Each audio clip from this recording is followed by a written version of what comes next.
That's right.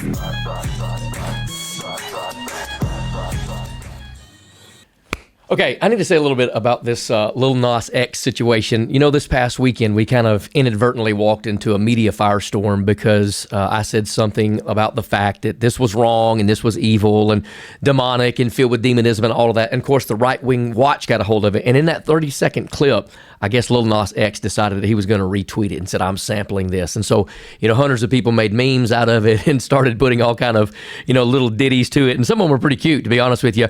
And of course, you know, they came out and said in Raw Story that it was utter racism in the message. And I don't know when calling out Satanism became racism. I mean, have you seen the video? We're talking about actual satanic emblems, satanic overtones. This is what little 6 and 7 and 10-year-old boys and girls are watching. You have to understand something.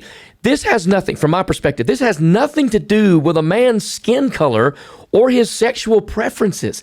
This is Satanism. The guy has a drop of blood in a pair of Nike shoes, which, by the way, Nike has sued his organization over because of the 666 shoes that sold in less than 1 minute. Miley Cyrus was wearing something the other day in a video. They sold in less than 1 minute. Nike wants nothing to do with this because this was utter demonism. This is open Satanism. Pentagram, upside down crosses, you know, the devil, Luke 10:38, I beheld Satan falling from heaven like a lightning bolt. This is just absolutely in your face. We've never seen it on this level before, and yet now all of a sudden I'm the racist bigot because I called it out. This has nothing to do with racism, okay? This has everything to do with spirituality. You're going to tell me that 60% of the churches in America are still closed, but this is cool?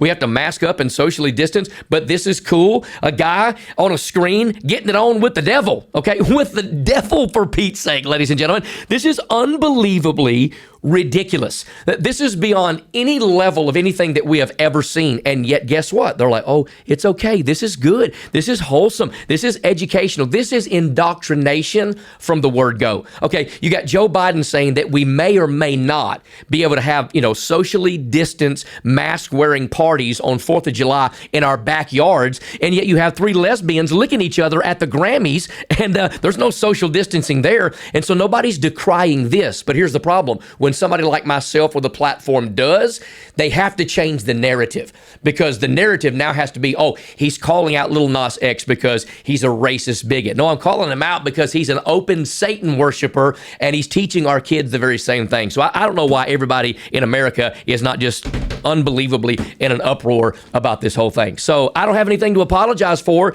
because I love God and hate the devil. And I'm not going to support the devil. That's all there is to it.